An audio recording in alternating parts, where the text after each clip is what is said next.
Assalamualaikum warahmatullahi wabarakatuh. Kami dari kelompok 11 yang beranggotakan Nabila Syahira dengan nomor BP 201083-1021, Muhammad Al-Kudri dengan nomor BP 201083-2007, dan Abdullah Umar Syahid dengan nomor BP 201083-3001 akan membahas tentang demokrasi Marxis-Leninis dan demokrasi liberal kapitalis.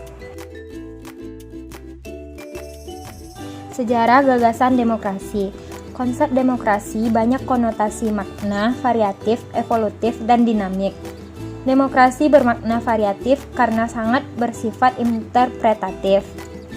Demokrasi juga merupakan konsep evolutif dan dinamis, artinya demokrasi selalu mengalami perubahan, dan demokrasi berkembang secara evolutif, perlahan tapi pasti.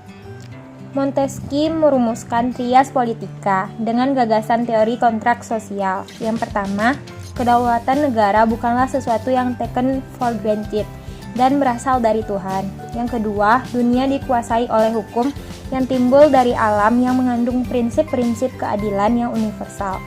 Yang ketiga, harus ada jaminan atas hak-hak individu dalam masyarakat.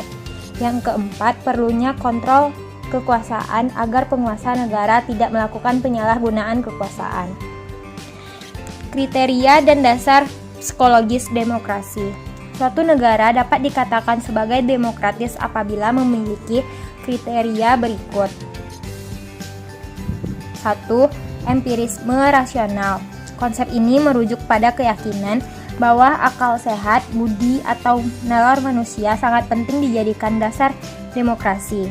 Akal sehat dapat membuat manusia berpikir jernih dan rasional dalam meyakini suatu kebenaran. Yang kedua, pementingan individu.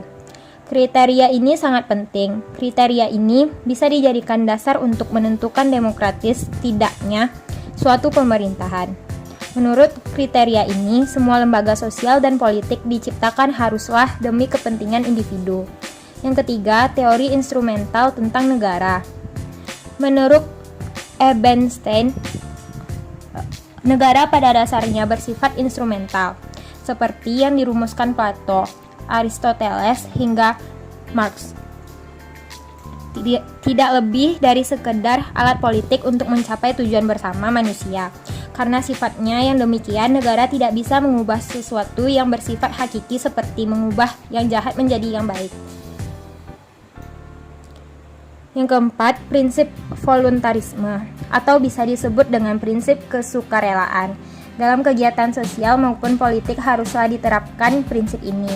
Partisipasi rakyat harus didorong kesadaran penuh yang muncul pada masyarakat yang bersangkutan.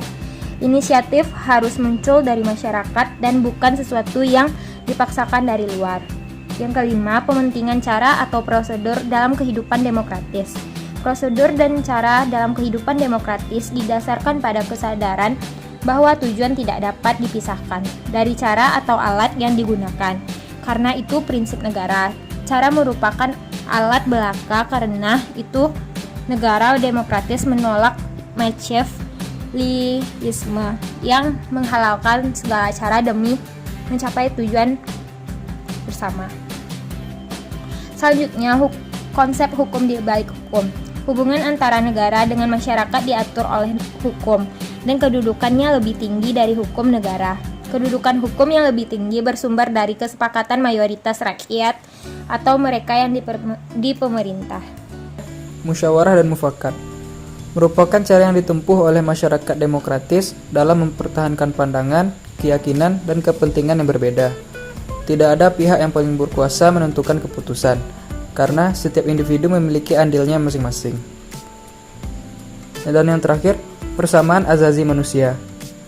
Kaum rasionalis humanis berpandangan bahwa semua manusia atau individu memiliki kesamaan dan kesederajatan dalam masalah azazi manusia, terlepas apapun latar belakangnya. Demokrasi Marxis-Leninis atau komunis. Kaum Marxis-Leninis memiliki konsep demokrasi sendiri yang memiliki ciri-ciri, karakteristik, dan pengertian berbeda dengan demokrasi lainnya. Demokrasi ini diterapkan pertama kali oleh Lenin setelah berhasil menumbangkan kekuasaan Tsar Rusia pada tahun 1917. Demokrasi ini bersumber pada ajaran-ajaran Marxisme dan Leninisme. Dua hal penting pemikiran Marx. Gagasan-gagasan Marx sangat bersifat moralistik. Isinya penuh dengan pesan-pesan moralitas dan etika-etika seperti sikapnya yang anti penindasan sesama manusia dan menilai manusia sebagai makhluk kreatif. Ia menantang segala bentuk perbuatan yang merendahkan manusia. Karya-karya Marx memberikan analisa yang tajam mengenai eksploitasi kelas dalam sistem kapitalis. Negara dilihatnya sebagai kelas penindas yang dimiliki kaum borjuis kapitalis. Kelas proletar harus merebut kekuasaan negara dari borjuis kapitalis melalui cara-cara kekerasan politik.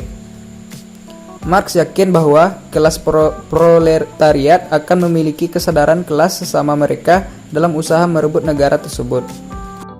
Demokrasi liberal kapitalis atau barat.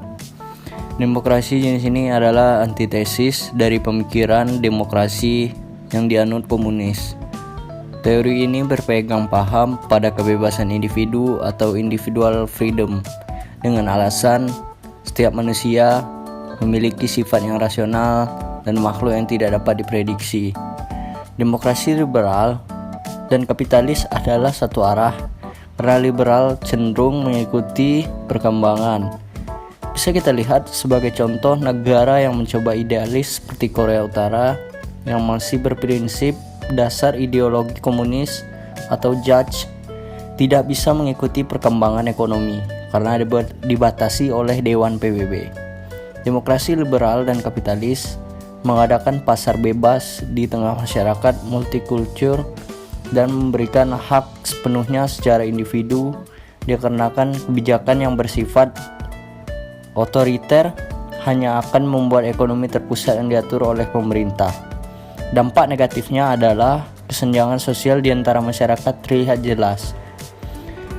Liberal juga berasumsi bahwa teori berpikir serta perbedaan pendapat antar masyarakat adalah wajar, karena manusia memiliki sel otak untuk berpikir secara rasional, serta pandangan dan pengalaman orang berbeda-beda.